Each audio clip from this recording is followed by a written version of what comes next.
ও ভাইরা, নজওয়ানেরা, যুবকেরা, ছেলেরা, বাচ্চারা, পর্দানাশীরা, মা বোনেরা, আল্লাহ নবী সাহাবীরা আল্লাহ নবীকে প্রশ্ন করেছিলেন, ইয়া রাসূলুল্লাহ, হাবিবাল্লাহ, নামাজ আদায় করবে, রোজা আদায় করবে, হজ আদায় করবে, যাকাত আদায় করবে, বড় বড় মসজিদ বানাবে আপনি বললেন, অথচ আল্লাহর ভয় অন্তরে থাকবে না, কারণটা কি? আল্লাহ নবী বললেন, অলির রিবা, তার কারণ হলো সুদ। তার কারণ কি বলছে? সুদ। সুদ। আমার উম্মতদের ঘরে ঘরে ঘরে ঘরে সুদের লেনদেন হবে, উম্মতেরা সুদের ব্যবসায়ী হয়ে যাবে।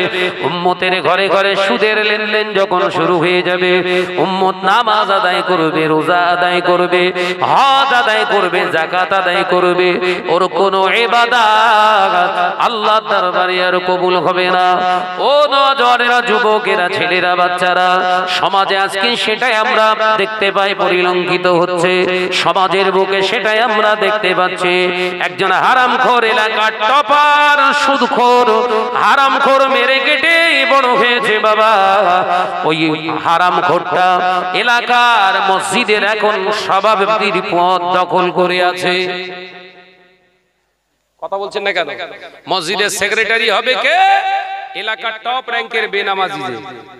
টপ র‍্যাঙ্কের বেনামাজি মানে ও ঈদের নামাজও ঠিকভাবে পড়ে না। ঠিকভাবে পড়ে না মানে মাথার চুল, মুখের দাড়ি অল্প বয়সে পেকে গেছে, তো আবার কালো মেরে দেশে। এরকম প্লেয়ার আছে না? না, এরা এখন মসজিদ চালন কমিটি হয়েছে। বলে শরীয়তের কোন অ্যাঙ্গেল থেকে ওই পাকা চুল, পাকা দাড়িটা কলপ করা, কালো করা বৈধতা দিয়েছে? কোন পৃষ্ঠায় আছে বললি একটু ভালো হয়, আমি পড়িল। বরঞ্চ বিশ্বনবীর হাদিস থেকে, পরিষ্কার হাদিস থেকে পাওয়া যায়, নবী বলেছেন কালো কলপ করা, কালো কলপ করা, কালো কালার করা সম্পূর্ণ হারাম, চলবে না। যারা এগুলো করে, আমি রাসূলুল্লাহ বলছি, ময়দানের মাহশারে তাদের দিকে ফিরে তাকাবো না। এই যে হাইব্রিড মৌলভী সাহেব বেরিয়েছে, তারা বলছে না, বউ যদি বলে বউয়ের সন্তুষ্টির জন্য করা যাবে। এই ভাই, বিবি আগে না নবী আগে? বল না রে ভাই, ও মৌলভী সাহেবের কাছে বউ আগে। ও নওজওয়ানেরা, যুবকেরা, ছেলেরা, বাচ্চারা, পর্দানাশীরা, মা বোনেরা, আল্লাহ নবী জানিয়ে দিলে, ও বাবা সাহাবীরা, ওই সিচুয়েশনে, এরকম কঠিন পরিস্থিতিতে কি হবে আমার উম্মতদের? সেই জন্য আমার আল্লাহ পাক, আল্লাহ তাআলা কোরআন পাকের ভিতরে আয়াতে কারিমা নাযিল করে দিয়েছে। আমি নবী না থাকলেও, আমি নবী পৃথিবীর জমিনে না থাকলেও, আমি নবী দুনিয়ার জমিনে প্রেজেন্ট না থাকলেও, আমার উম্মতদের যাতে কোনো অসুবিধা না হয় চিনতে আমার আল্লাহ সেই সূত্রটা আমার আল্লাহ পাক জানিয়ে দিয়েছে। আল্লাহ কোরআনে জানিয়ে দিয়েছে, ইয়া আইয়ুহাল্লাযীনা আমানু, হে আমার বিশ্বাসী সম্প্রদায় বান্দারা, আমি আল্লাহ পাক তোমাদের জানিয়ে দিলাম, আতিউল্লাহ, আমি আল্লাহ আমার ইতাআত তোমরা করো, তোমরা করো, আমি আল্লাহ আমার ইতাআত, ওয়া আতিউর রাসূল, আমার হাবিবের ইতাআত তোমরা করো। আমি আল্লাহ পাক জানিয়ে দিলাম, আতিউল্লাহ ওয়া আতিউর রাসূলা ওয়া উলিল আমরি মিনকুম। ওই সমস্ত আলেমে দ্বীনকে তোমরা মান্যতা দেবে, ওই সমস্ত আলেমে দ্বীনের সোহবতে তোমরা যাবে, ওই সমস্ত আলেমে দ্বীনের কাছ থেকে গিয়ে ওজিফা শিক্ষা নেবে। যে আলেমটা শুধু এলেম আছে তা নয়, আতিউল্লাহ, আমি আল্লাহ আমার ভয় তার ভিতরে পাবে, ওয়া আতিউর রাসূল, হাদিস শাস্ত্র বর্ণনা করতে পারে, শুধু তাই নয়, আমার হাবিবের পূর্ণ মহাব্বত অন্তরে নিয়ে চলাফেরা করে, ওই রকম আলেমের সোহবতে তোমরা যাও। আমি আল্লাহ বলছি, আমি আল্লাহ আমাকে আমার হাবিবের সন্ধান পেয়ে যাবে। একবার জোরে হবে না? তাহলে সব আলেমের কাছে যেতে বলেছে আল্লাহ? কথা বলছেন না কেন? বিরাট মহাক্কিক আলেম, মিথ্যা কথা বলে, বিরাট জবরদস্ত আলেম, পরনিন্দা করে। সেই রকম বড় মুফতি পরের মাল মেরে নিজের করে, এদের ছায়া মারানো হচ্ছে অপরাধ, এদের ছায়া মারানো পাপ। এদের থেকে আমাকে আপনাকে নিজেদেরকে বাঁচাতে হবে, নইলে জাহান্নামে যেতে হবে। ওই বললাম শয়তান বেঁচে আছে, শয়তান বললেন সবার সূরাত ধরবো। আজমির শরীফে গেলাম আমি, আপনার ওই আগস্টে 26 তারিখে ফিরেছিলাম নভেম্বরের 4 তারিখে, কথা বুঝতে পেরেছেন? আগস্ট নভেম্বর, আগস্টের পরে আগস্ট সেপ্টেম্বর, সেপ্টেম্বরের 4 তারিখে আমি ফিরেছি বাড়িতে। টোটাল 10 দিনের সফর। গিয়ে সেখানে দেখি সত্যিও শয়তান যে চেয়েছিল আমল হচ্ছে। শয়তান বলেছিল আল্লাহ পীর সাজতে প্রয়োজন হলে পীর সাজবো, আল্লাহ বললেন হ্যাঁ সাজতে পারবি। সেটা গিয়ে দেখি তাই, শয়তান পীর সেজে ঘুরছে। আল্লাহর কসম মিথ্যে কথা বলি। যদি বলেন শাহনাজ ভাই আপনি দেখলেন কি করে, ওই কোরআন আর হাদিস। যাওয়ার সঙ্গে সঙ্গে সালাম দিয়ে বললেন अस्सलामु अलैकुम भाई साहब आप कहाँ से आया है? फुरफुरा शरीफ से आया है। तो हमने कहने लगा, हमने बोलने लगा हम तो फुरफुरा शरीफ से नहीं आया है, हम मगरिब बंगाल से आया है और कलकत्ता के आसपास, मगर हम फुरफुरा शरीफ को मानने वाला एक मुरीद है।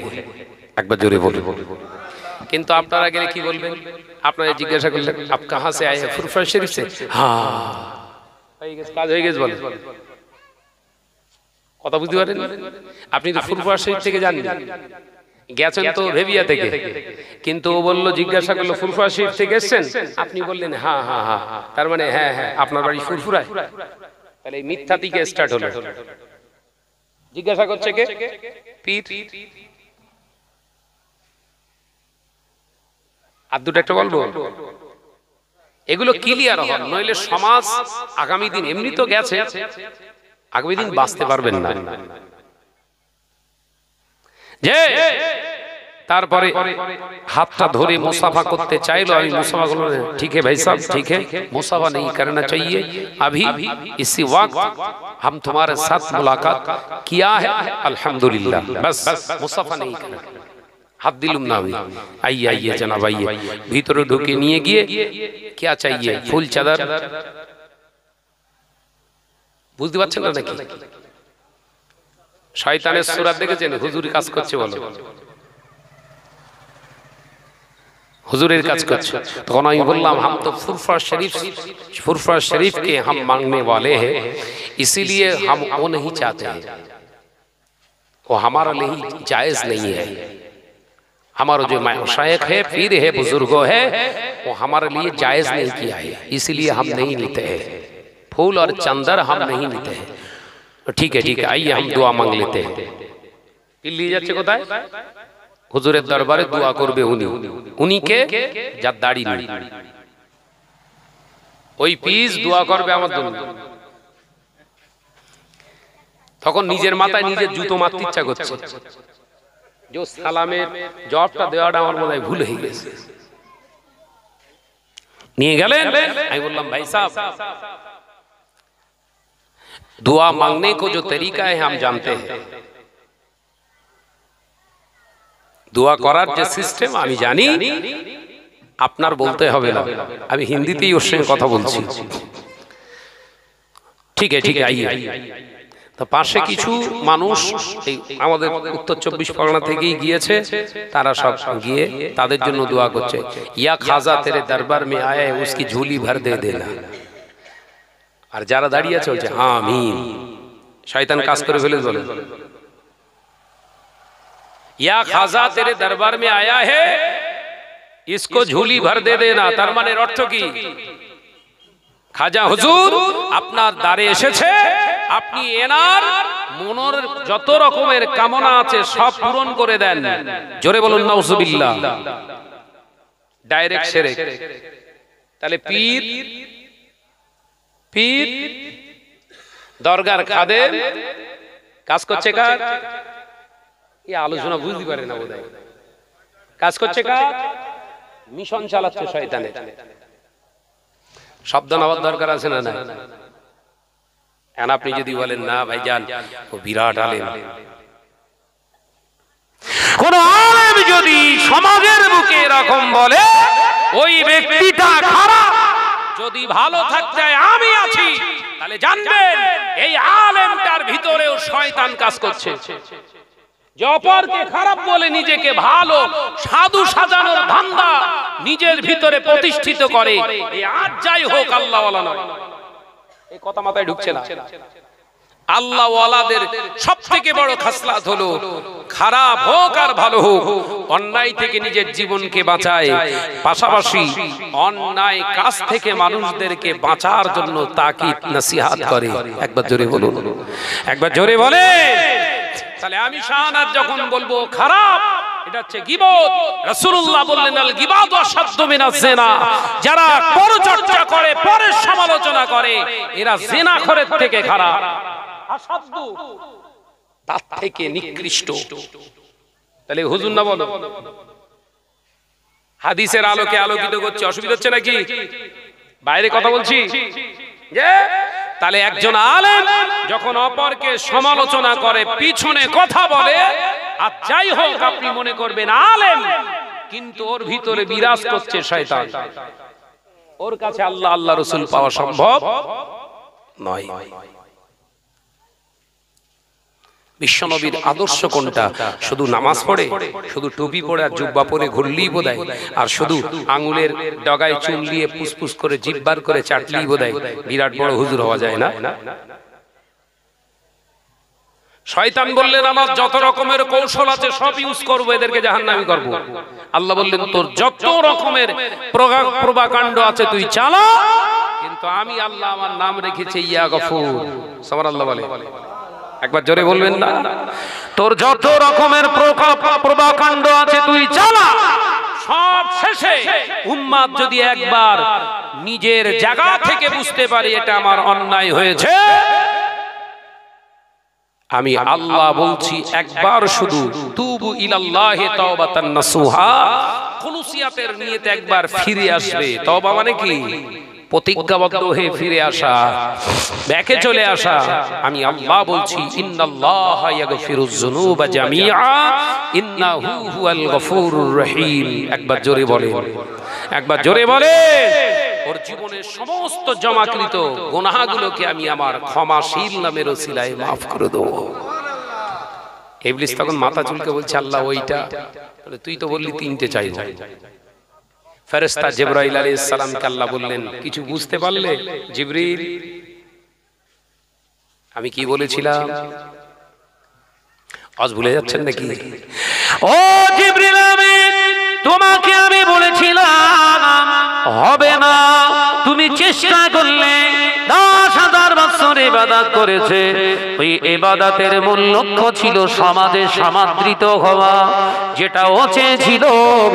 ও জিবরিল তুমি যে সবার নেতৃত্ব দিচ্ছিলে, ওর মনের মাকসাদ ছিল তোমার নেতৃত্ব দেবে ও। ওটার মনের খুশিদা ছিল, অন্তরের খবর আমি আল্লাহ জানি। সেই জন্য তোমাকে না জানিয়ে ও একা একা একা একা তোমাদের সঙ্গ পরিত্যাগ করে ইবাদত করেছে। আমি আল্লাহ আমার রেজামন্দির জন্য নয়, ও দেখিয়েছে আমার খুশি করার জন্য।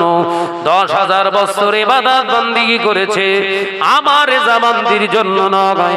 ওর খুশিদা, ওর অন্তরে সুপ্ত বাসনা ছিল তোমাদের নেতৃত্ব দেওয়া, লিডার সাজা। আমি আল্লাহ ওর ইবাদত বিনিময়ে সেটাও দিয়ে দিয়েছি। সুবহানাল্লাহ বলে। ওর উদ্দেশ্য ছিল তো তোমাদের নেতৃত্ব করবে।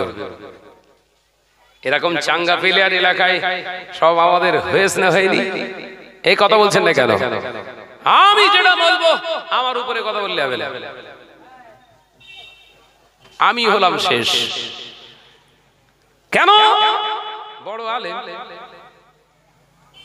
মিশকাত শরীফ থেকে কি হাদিস বর্ণনা করছি, আল্লাহ রাসূলের পাক জবানে হাদিস। দার নবীর রক্তে জিগার কলিজার কলিজা নবী পাকের জলিল কদর সাহাবী হযরতে আবি হুরায়রা রাদিয়াল্লাহু তাআলা আনহু হাদিসটি বর্ণনা করলেন। মিশকাত শরীফের কিতাবুল ইলম বলে একটি অধ্যায় আছে। হুজুর হাদিসটি বর্ণনা করলেন, সামি'তু, আমি নিজে কানে শুনেছি, আল্লাহর নবীর পাক জবান থেকে নবী জানিয়েছে, ময়দানের মাহশারে, হাসরের মাঠে কঠিন দিনেতে একদল আলেম বান্দাকে আল্লাহ পাক উত্তোলন করবে, একদল আলেম বান্দাকে হাক্কানি আলেমদেরকে উত্তোলন করে, বিরাট বিদগ্ধ পণ্ডিত আলেমদেরকে উত্তোলন করে আমার আল্লাহ প্রশ্ন করবেন, ওরে আমার আলেম বান্দা, দুনিয়ার জমিনে ইলম হাসিল করেছিস কার রেজামান দিতে, আর ইলমটাকে কার রেজামান দিতে ব্যয় করেছিলিস বল।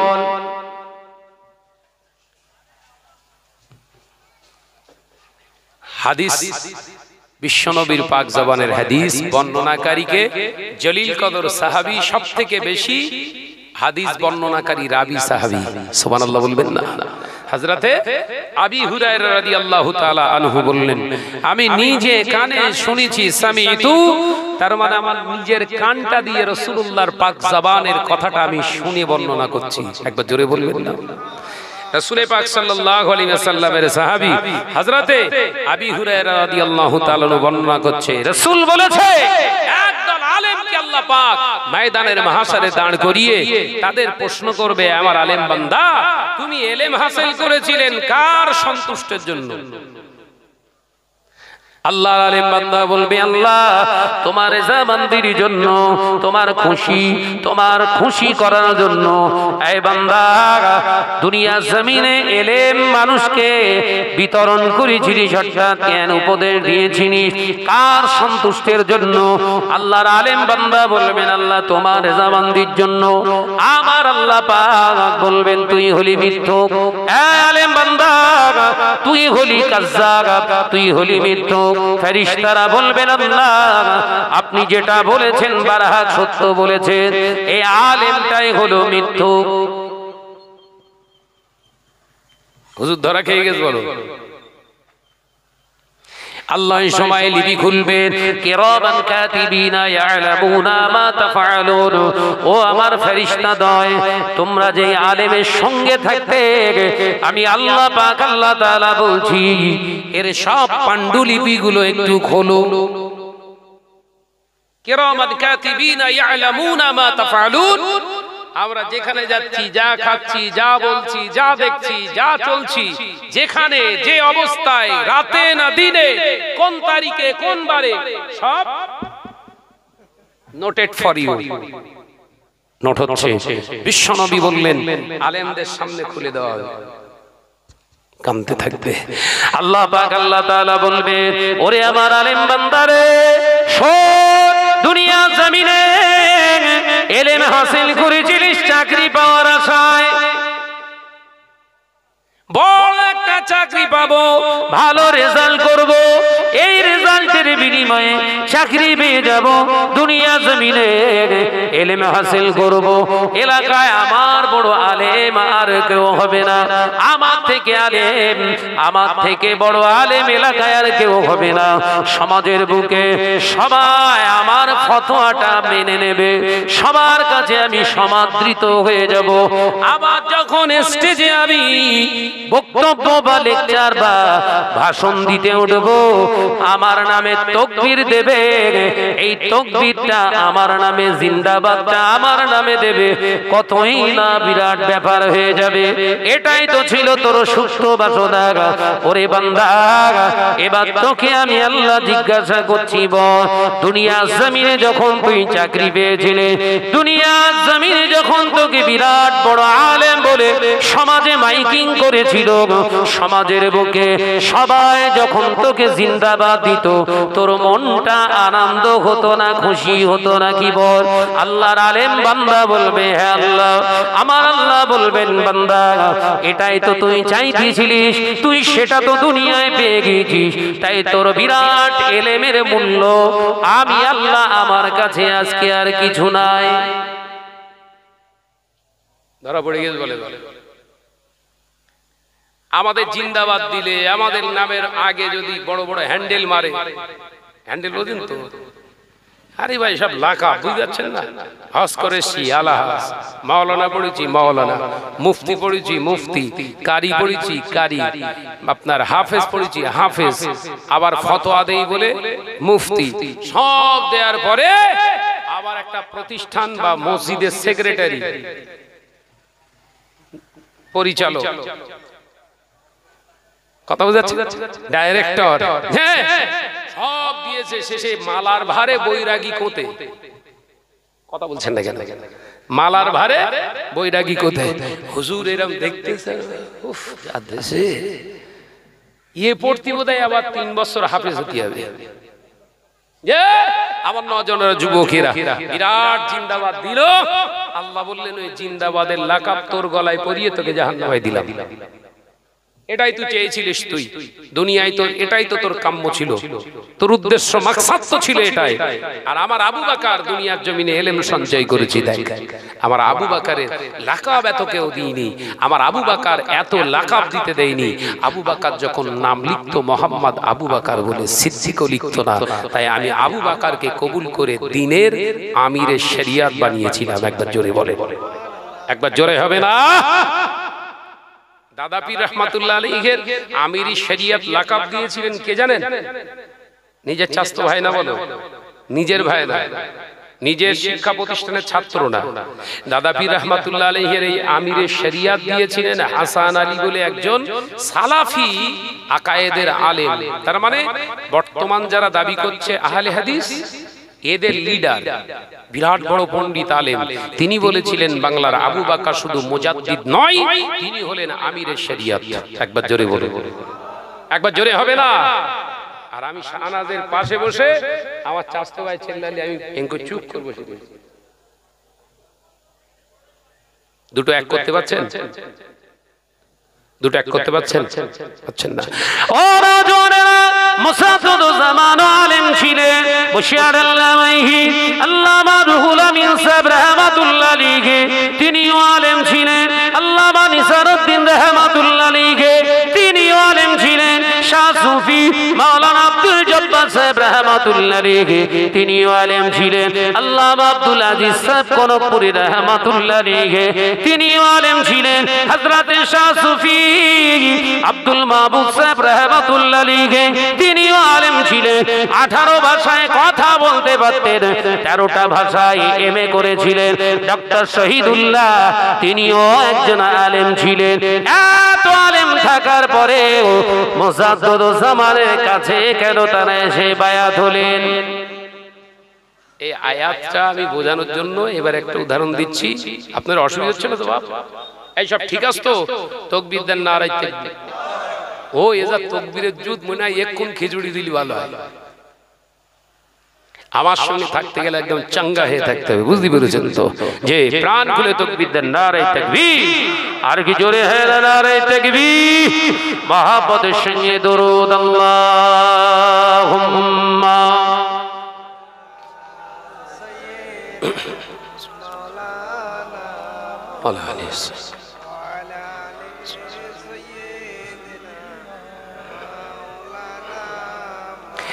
রেখে লো রাসূলুল্লাহ রোজা পাকের কিনারে, আমি সইতে পারি না বিরহ ব্যথা, ধন্য করো দিদারে। জোরে বলবেন না? জোরে হবে না? ডেকে লও রাসূলুল্লাহ রওজা পাকের কিনারে, আমি সইতে পারি না বিরহ ব্যথা, ধন্য করো দিদারে। আল্লাহুম্মা সাল্লি আলা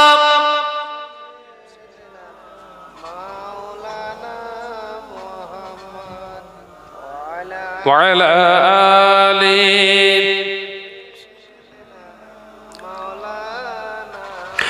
নূরে উজ্জ্বল চেহারা তোমার, দেখে মন যে ভরে যায়।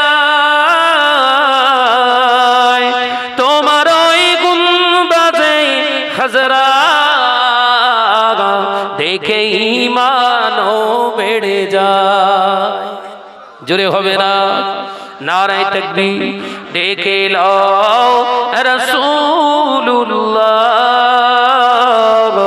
রোজা পাকের কিনারে, আমি সইতে পারি না বিরহ ব্যথা, ধন্য করো দিদারে। আল্লাহুম্মা সাল্লি আলা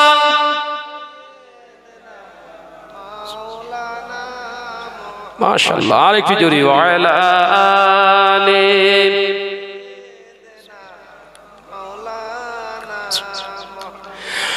মদিনার ওই আকাশ, মদিনার ওই বাতাস,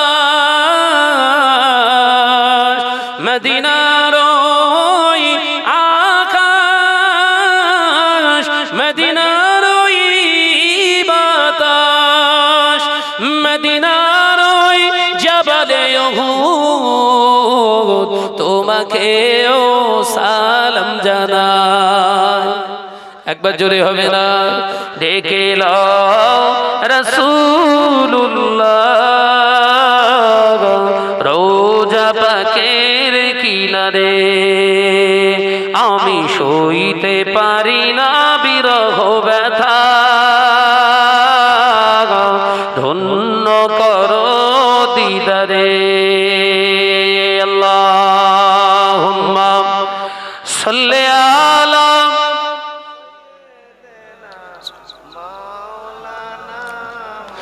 ওয়ালা আলি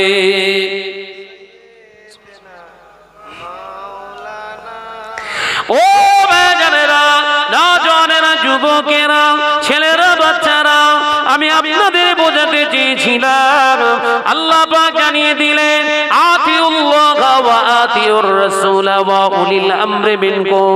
আমার আল্লাহ পাক জানিয়ে দিলেন কোন আলেমের কাছে যেতে হবে। বাংলার আবু বকর মুজাদ্দিদুজ্জামান আমিরে শরিয়া আলা হযরত দাদা পীর রহমাতুল্লাহি আলাইহি, এই সমস্ত আলেমগুলো কেন দাদা হুজুর পীর কেবলা রহমাতুল্লাহির কাছে গিয়েছিলেন। বসিরহাটের বড় হুজুর, বড় মাওলানা হুজুর রহমাতুল্লাহিকে 18,000 হাদিসের যিনি হাফেজ, ও নওজওয়ানেরা, যুবকেরা, হাদিসে হাফেজ ওই ব্যক্তিটা 25,000 শরীয়তের কিতাব পড়নেওয়ালা একা একা কি পীর হতে পারতেন না? পারতেন তো নাকি? বসিরহাট হুজুর একা একা পীর হতে পারতেন না? পারতেন না? হামেশা পারতেন না? আলেমরা দাবি করছে, বলছে ইলম থাকলে পীর হওয়া যাবে। সেই মৌলী সাহেবদের কাছে আমার প্রশ্ন, তাহলে বসিরহাট হুজুর একা একা পীর হয়নি কেন? আব্দুল হক মুহাদ্দিস দেহলভী রহমাতুল্লাহ আলাইহি বিরাট বড় পণ্ডিত ছিলেন, হাদিস শাস্ত্রের উপরে বিরাট পাণ্ডিত্য লাভ করেছিলেন, একা একা পীর হয়নি কেন?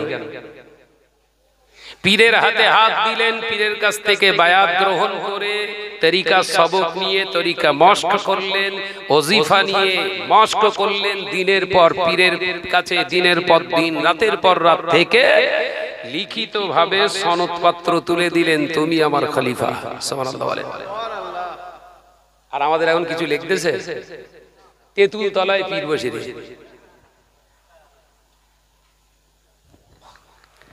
ও নওজওয়ান যুবকেরা, ছেলেরা, বাচ্চারা, পর্দানশীনা মা বোনেরা, মুজাদ্দিদুজ্জামানের দরবারে আল্লামা হুজুর রাহমাতুল্লাহ আলাইহি হুজুর গেলেন।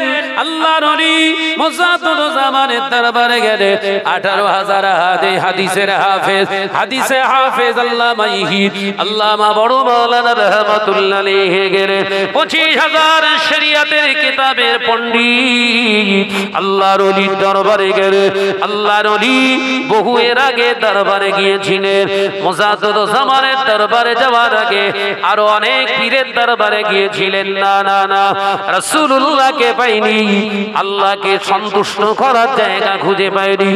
ও ভেবে আর মুসলমানেরা, বশির আল্লামা হুজুর যখন মুসাদ্দুদুজ্জামানের কাছে গেলেন, মুসাদ্দুদুজ্জামানের দরবারে যাওয়ার সাথে সাথে আল্লাহর ওলি মুসাদ্দুদুজ্জামান বলেছিলেন, ও বাবা রুহুল আমিন, বশিরাটের ছেলে, তুমি পীর ধরতে এসেছো, পীরের হাতে বায়াত দিতে এসেছো না পীরকে পরীক্ষা করতে এসেছো? পীরকে পরীক্ষা করতে গেলে শুধু ইলম থাকলে হয় না বাবা, খাঁটি পীরকে চিনতে গেলে অন্তরের চোখের দরকার হয়। ও বাবা রুহুল আমিন, তোমার ইলম আল্লাহ দিয়েছে কিন্তু চোখ এখনো দেয়নি, তাই চোখটা তৈরি করার জন্য, পীর চেনার জন্য আগে চোখ তৈরি করার জন্য যাও, চলে যাও বাবা রুহুল আমিন, বাড়িতে চলে যাও। একটানা 40 দিন প্রতি নামাজের শেষে 100 বার করে তওবা করে 40 দিন পরে আবু বকরের বাড়িতে এসো বাবা, হাকিকাতে আল্লাহর ওলিকে নিজে চোখে চিনতে পেরে যাবে। বায়াত করিনি, হুজুর বললেন চলে যাও, আল্লাহ ইলম দিয়েছে তোমার কিন্তু ভেতরে কানা। কিছু বুঝতে পারছেন আওয়াজ না?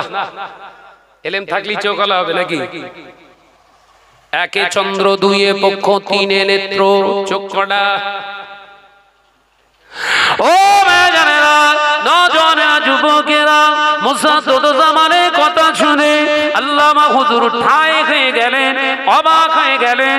কোনো কথা না বলে হুজুরের দরবার থেকে সালাম নিয়ে বেরিয়ে চলে এলেন। মনে মনে চিন্তা করতে লাগলেন, বহু পীরের দরবারে গিয়েছি, আমার সুরাত দেখে আমার ওজন করার কারণ ক্ষমতা হয়নি, কিন্তু আবু বকরের সামনে গিয়ে দেখলাম গোটা বডিটার খবরটা হুজুর বলে দিলেন। সুবহানাল্লাহ। আমার দিক ফিরে গোটা বডির খবর বলে দিল। ইলম কতটা আছে আর ভেতরের চোখ অন্ধ, তাহলে নেহাত এখানে গেলেই বোধহয় আল্লাহ এবং রাসূল পাওয়া সম্ভব। একবার জোরে বলুন। ও নওজওয়ানেরা, যুবকেরা, ছেলেরা, বাচ্চারা, পর্দানশীনা মা বোনেরা, মুসাদ্দুদুজ্জামান অন্যতম খলিফা, প্রধানতম খলিফা আল্লামা রুহুল আমিন সাহেব রাহমাতুল্লাহ আলাইহি বাড়ি আসলেন, নামাজ আদায় করতে লাগলেন। প্রতি নামাজের শেষে 100 বার করে বসে বসে তওবা করতে লাগলেন। একদিন, এক সপ্তাহ, 2 সপ্তাহ, 3 সপ্তাহ, 4 সপ্তাহ পার হয়ে গেল, 30 দিন পার হয়ে গেল। 31 দিনের মাথায় টাকি নারায়ণপুর থেকে আব্দুল ওদুদ সাহেবকে ডেকে নিলেন। ও ভাই আব্দুল ওদুদ, চলো ফুরফুরা শরীফে যাব। ফুরফুরা শরীফের সঙ্গে আব্দুল ওদুদ সাহেবকে সঙ্গে করে আনছেন। হুজুর আমার ফুরফুরা 4 কিলোমিটার আগে শিয়াখালা বাজারে গাড়ি থেকে নেমে হুজুরের নিজের পায়ের জুতা দুটাকে খুলে নিয়ে নিজে ব্যাগে করে ব্যাগটা কাঁধেতে চেপে ধরে হাঁটতে লাগলেন। খালি পায়ে হাঁটতে দেখে আব্দুল ওদুদ সাহেব প্রশ্ন করলেন, ও ভাই মাওলানা রুহুল আমিন, আপনি খালি পায়ে কেন হেঁটে যান? আব্দুল ওদুদ সাহেবের জবাবে আল্লামা হুজুর কাঁদতে লাগলেন। ও আল্লাহর বান্দা, ভাই আব্দুল ওদুদ সাহেব, যে দরবারে আমি আপনি যাই, ওই দরবারে শুধু আমি আপনি যাই তা নয়, গোটা বাংলার মানুষ আসে, শুধু তাই নয়, ওই দরবারেতে স্বয়ং রাসূলুল্লাহ সাহাবায়ে কেরামদের নিয়ে মাঝে মাঝে রুহানি হালাতে ঘুরে যায়। একবার জোরে হবে না? প্রশ্ন, সব প্রশ্ন চিহ্ন রয়েছে। বলো, 30 দিন আগে কিন্তু আল্লামা রুহুল আমিন বলিনি, 30 দিন আগে কিন্তু জুতো খুলিনি। এ মাথায় ঢোকে না। আলেম হলি হবে, আমি আজি আলেম হলি হবে, চালাকি খুঁজে পাও না, তুমি একা বুঝো।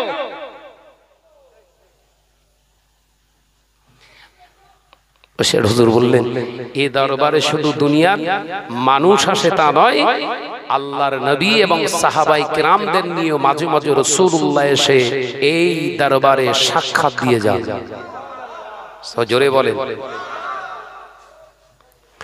ও নওজওয়ানেরা, দুপুর বেলা জোহরের রক্তের ঠিক আগে মুজাদ্দিদুজ্জামান দরবারে বসে মুরিদদেরকে নসিহত করছিলেন, একটু মাশওয়ারা করছিলেন। হঠাৎ আল্লামা হুজুরকে আসতে দেখে মুজাদ্দিদুজ্জামান আমির শরিয়াত আলা হযরত দাদা পীর রাহমাতুল্লাহ আলাইহি নিজের আসন ছেড়ে দাঁড়িয়ে পড়লেন। জোরে বলুন, একবার জোরে হবে না? ও নওজওয়ানেরা, আবারও প্রশ্ন, 30 দিন আগে দাদা হুজুরের দরবারে এসেছিলেন, তখন কেন আল্লামা হুজুরকে দেখে দাদা হুজুর দাঁড়ায়নি? কড়া প্রশ্ন হলো, 3টে হলো। এই ওয়াজ বললুম না, ওয়াজ মানে আওয়াজ না, বুঝতে হবে। ও নওজওয়ানেরা, যুবকেরা, ছেলেরা, বাচ্চারা, পর্দানাশীনা মা ও বোনেরা, শুনে রেখে দিন, জেনে রেখে দিন, আল্লাহর ওলির দরবারে মুজাদ্দিদুজ্জামান নিজে দাঁড়িয়ে গেলে আল্লামা হুজুর দূর থেকে দেখতে পেলেন আমাকে দেখে দাঁড়িয়ে গিয়েছে। মুজাদ্দিদুজ্জামান দূর থেকে আওয়াজ দিয়ে বললেন, বাবা রুহুল আমিন, আমি তোমাকে দেখে দাঁড়াই না, তোমাকে দেখে দাঁড়াই না, তোমার ভিতরে যে আল্লাহ ইলম দিয়েছে ওই ইলমটাকে আমি সম্মান করার জন্য আবু বকর দাঁড়িয়ে গিয়েছে। আবার একটা প্রশ্ন, আগে যে রুহুল আমিন এসেছিলেন তিনিও তো সেই আলেম, তাহলে সেই আলেমের সম্মান করেনি কেন? কড়া প্রশ্ন করল। এসব আমি করে দিচ্ছি, তাই আপনাদের হচ্ছে প্রশ্ন।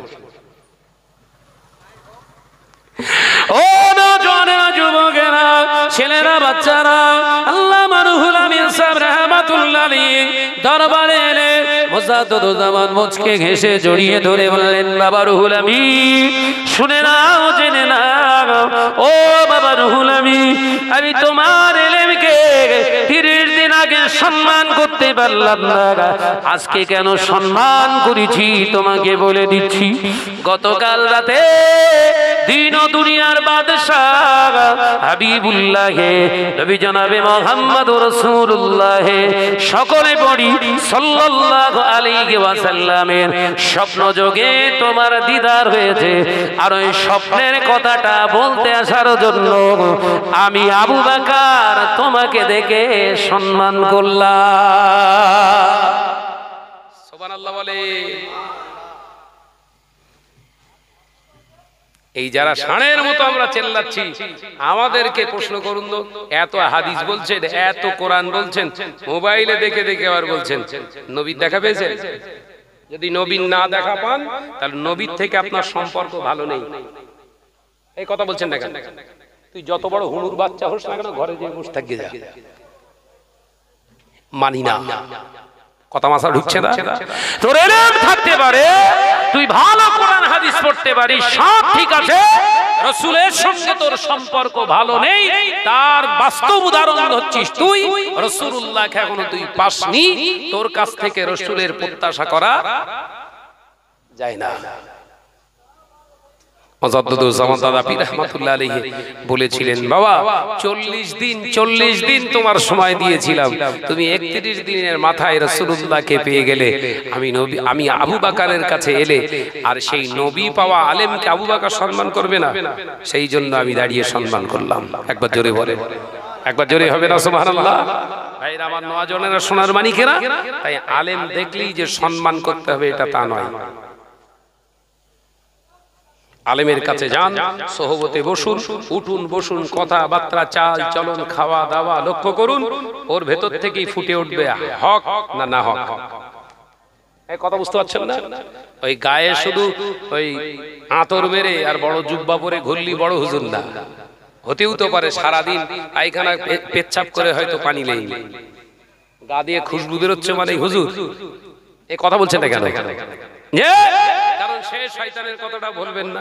শয়তান বললেন আমি প্রয়োজনে হুজুর সাজদি পারি, আল্লাহ বললেন সাজবি, কিন্তু শর্ত রাসূল ছাড়া। আমার নবীর সূরত তুই ধারণ করতে পারবি না, কারণ আমার হাবিব হলেন আমি আল্লাহর কাছে খাস। একবার জোরে বলুন, একবার জোরে হবে না? আমি আলোচনা বোঝাতে পেরেছি আপনাদের?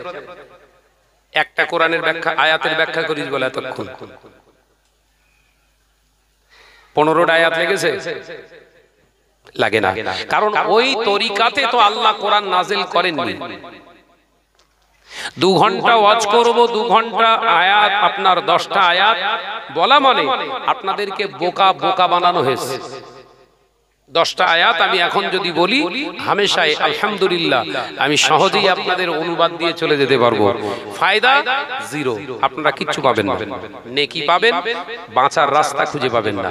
কারণ আল্লাহ নিজে হাবিবকে কোরআন দিলে ইচ্ছা করলে টোটাল 6666টা আয়াত একসঙ্গে দিয়ে দিতে পারতেন।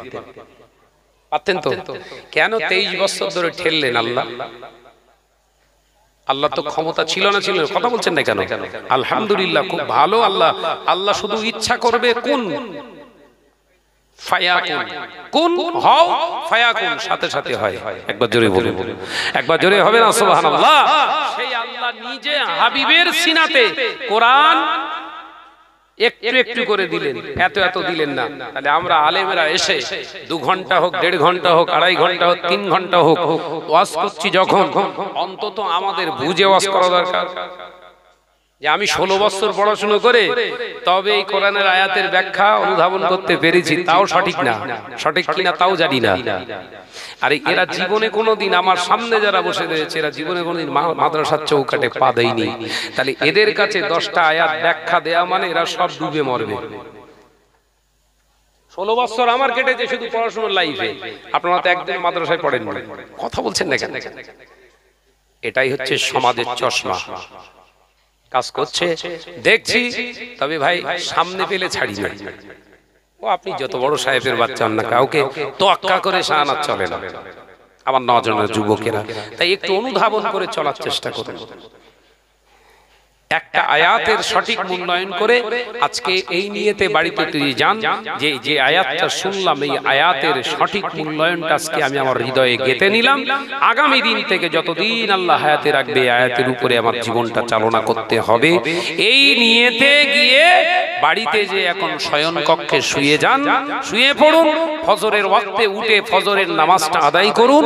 এই যতক্ষণ বিশ্রাম করলেন এই বিশ্রামের ইবাদতের ভার কতটা রাসূলুল্লাহ জানিয়ে দিলেন। 80 বছর ধরে ইবাদত করলে যে সওয়াব, ওই একটি আয়াতের তরজমা অনুধাবন করে নিয়ত করে শোয়ার কারণে আল্লাহ ওই ইবাদতের সওয়াব এই একটি আয়াতের বিশ্লেষণকারীর নামায়ে আমলে আল্লাহ দান করে।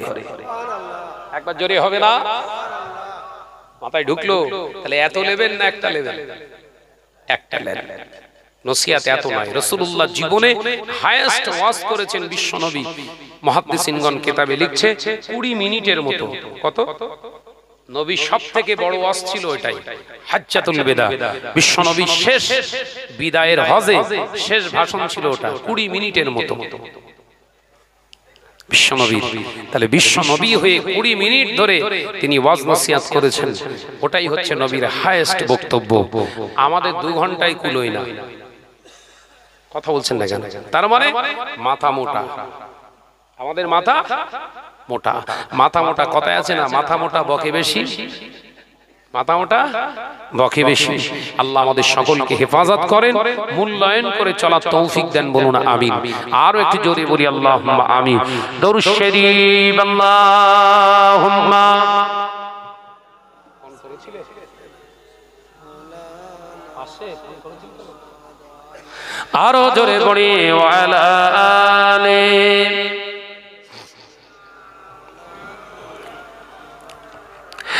আল্লাহ আল্লাহ আল্লাহ আল্লাহ আল্লাহ আল্লাহ সুবহানাল্লাহ আল্লাহ আল্লাহ আল্লাহ আল্লাহ আল্লাহ আল্লাহ সুবহানাল্লাহ।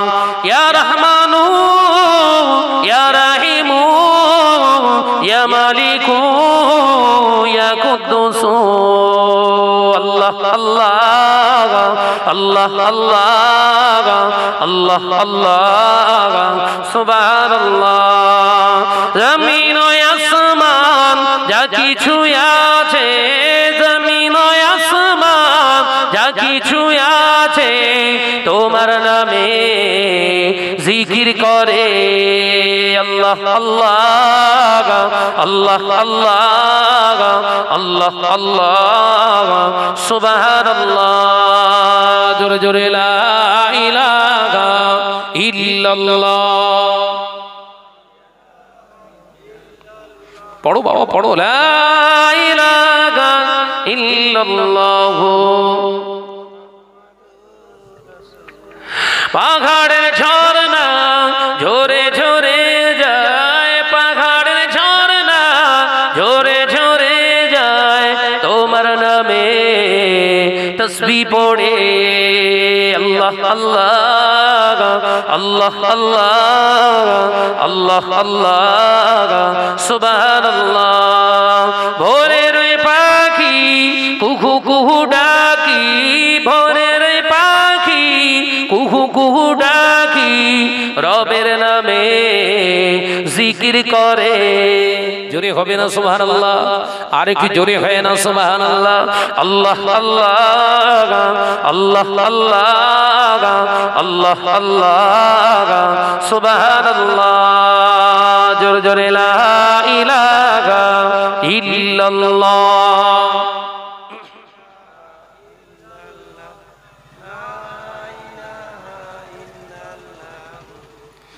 মুহাম্মাদুর রাসূলুল্লাহ।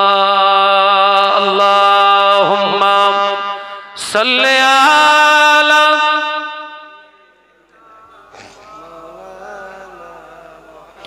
ওয়া আলা আলি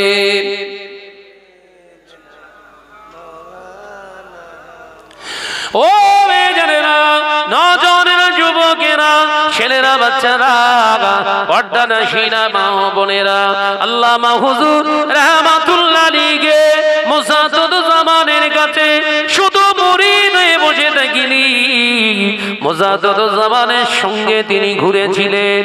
একজন 18,000 হাদিস পড়নেওয়ালা, 18,000 হাদিসের হাফেজ, একজন মুফাসসিরে কোরআন, 25,000 কিতাব দখল রাখা একজন আলেম, মুজাদ্দিদুজ্জামানের সঙ্গে ঘুরে ঘুরে ঘুরে ঘুরে ঘুরে ঘুরে একদিন দুদিন নয়, প্রায় 13টা বছর ধরে হুজুরের সঙ্গে থেকেছিলেন। ও নজনেরা, তারপরে মুজাদ্দিদুজ্জামান লিখিতভাবে বলেছিলেন, আমার রুহুল আমিন হলো আমার অন্যতম খলিফা।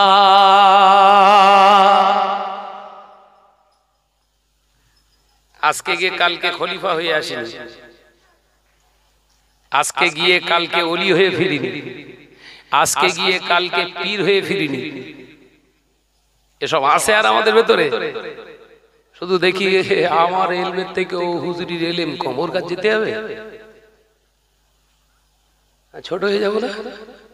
দেখেছেন সে শয়তানের খসলা, মনে পড়ছে? মনে পড়ছে? আমি আগুনে, আমার তো উপরের দিক ওঠার কথা, ওখানে যাবো। মুজাদ্দিদুজ্জামান আমিরুশ শরিয়াত আলা হযরত নবী রাহমাতুল্লাহ আলাইহি, হুজুরের আমিরে শরিয়াত লাকাবটা দিয়েছিলেন বাবা বললাম। তিনি একজন সালাফি, তিনি একজন আহলে হাদিসদের কর্ণধার, তিনি দিয়েছেন বাংলার আবু বকর হলো আমিরে শরিয়াত। ও নওজনেরা, যুবকেরা, কারণ হাসান আলী বুঝেছিলেন তার এলেমটা দিয়ে, মুজাদ্দিদুজ্জামানের এলেমটা তিনি মেপেছিলেন। এলেম দিয়ে মাপা যায় আর একটা জিনিসকে, যদি ওই এলেমটা ওই জিনিসের থেকে বেশি হয়। কথা বলছেন না কেন? 250 গ্রাম দিয়ে 6 কেজি মাপা যাবে? 500 দিয়ে 500 মাপা যায়, 500 দিয়ে 450 মাপা যায়, 500 দিয়ে 400 মাপা যায়, নো প্রবলেম। কিন্তু 500 দিয়ে যদি 600 মাপেন, 500 বাটকারের কাজ হবে? এই কথা বলছেন না কেন? এখন তো হচ্ছে তাই।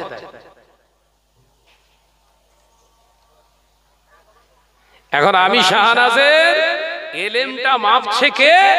যে মাদ্রাসার চৌকাঠি হইনি। যে এইটা যদি হয় আমাদের নীতি, এটা যদি হয় আমাদের আদর্শ, তাহলে নিঘাত আমরা পথভ্রষ্ট হচ্ছি, চোখ বন্ধ করে বলা যায়। এই কথা বলছেন না কেন? চোখ বন্ধ করে বলা যায় আমরা পথভ্রষ্ট হচ্ছি। ভাইরা আমার, নজনেরা, যুবকেরা, ছেলেরা, বাচ্চারা, পর্দানা সিনা মা ও বোনেরা, আল্লাহর ওলি মুজাদ্দিদুজ্জামান আমির শরিয়া আলা হযরত দাদা পীর রহমাতুল্লাহ আলাইহি একদিন দুপুর বেলা মুজাদ্দিদুজ্জামান অন্যতম খলিফা আল্লামা রুহুল আমিন সাহেব রহমাতুল্লাহ আলাইহি সহ আরো তিনজন বাংলাদেশের খাদেমদেরকে বললেন, যাও বাবা রুহুল আমিন সঙ্গে যাও, ওই সামনের পুকুরটায় কিছু পানা জমেছে, ওই পানাগুলো পরিষ্কার করতে হবে, একটু যাও। হুজুর কেবলা চলে গেলেন, পানা পুকুরের ভিতরে নেমে গিয়ে পানাগুলো পরিষ্কার করছেন তিনজনের সঙ্গে কে?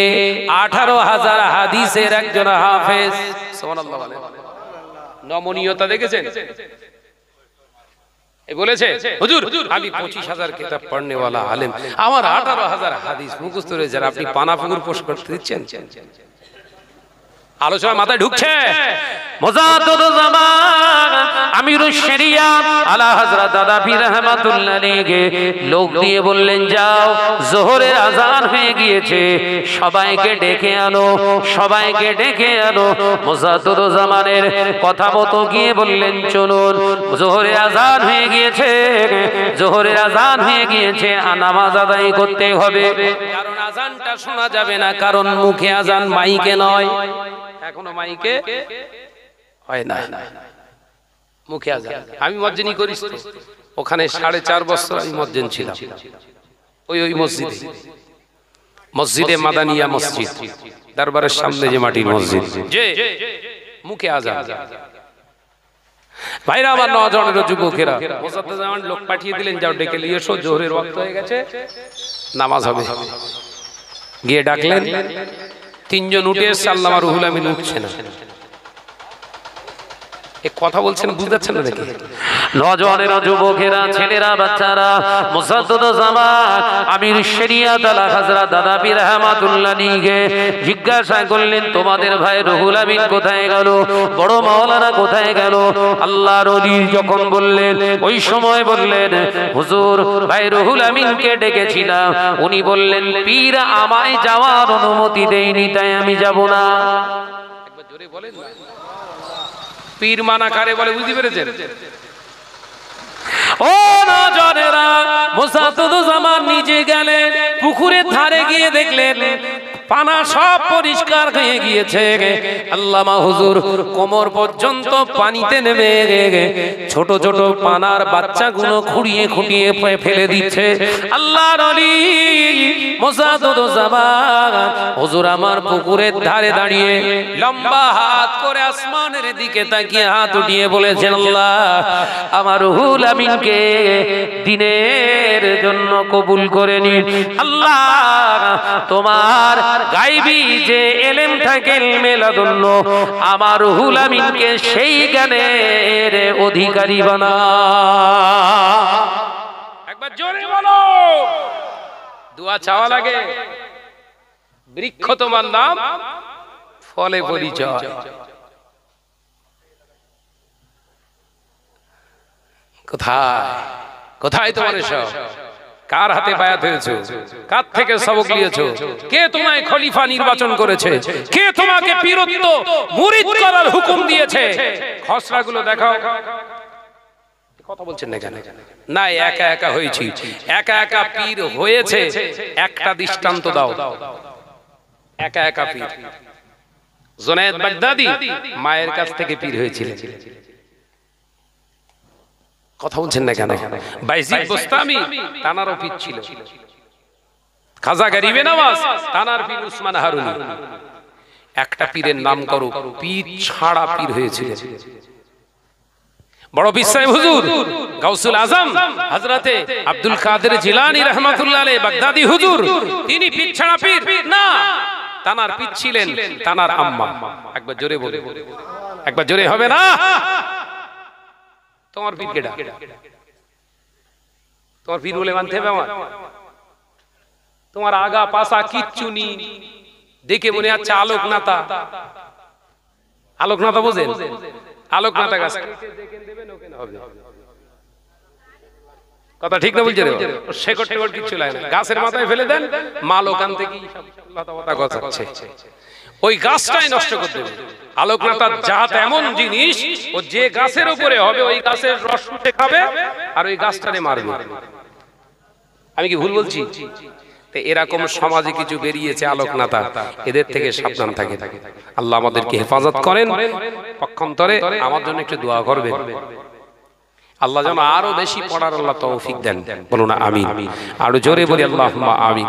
জি, কুৎসারটিয়ে সমাজের বুকে কাউকে ছোট করে দেখিয়ে ছোট করা যায় না। আল্লাহ যার বড় করেছে ও বড়ই থাকবে, কারণ আল্লাহর দেওয়া, ওটা মানুষের দেওয়া নয়। কথা ঠিক না ভুল জোরে বলেন? আল্লামা হুজুরকে সবাই ছোট বলেছিল, কারা?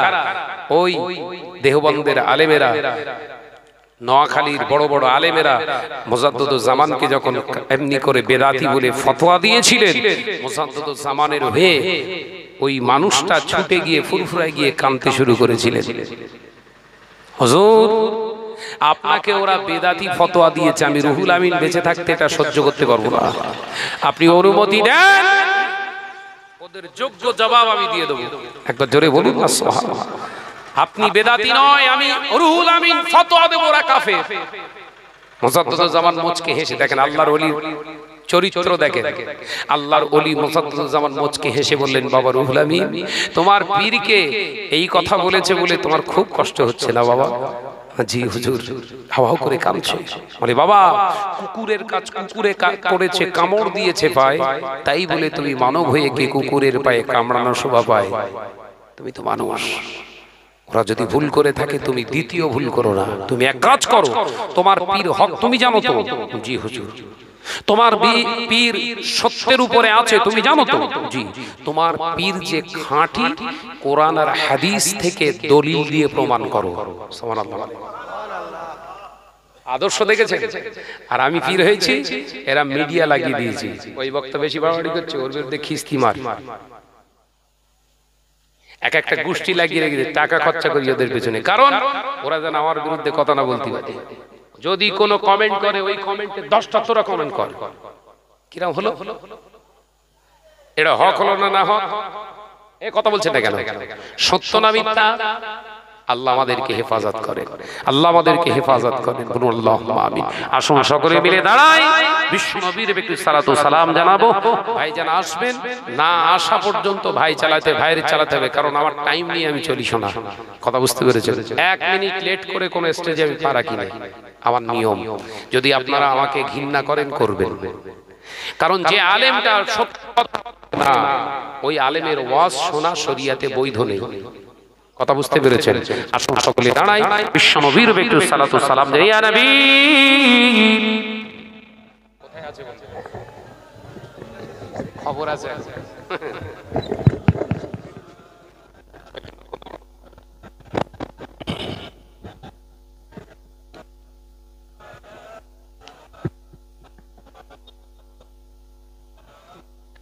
तुमको हो हशमात ओ मुबारक,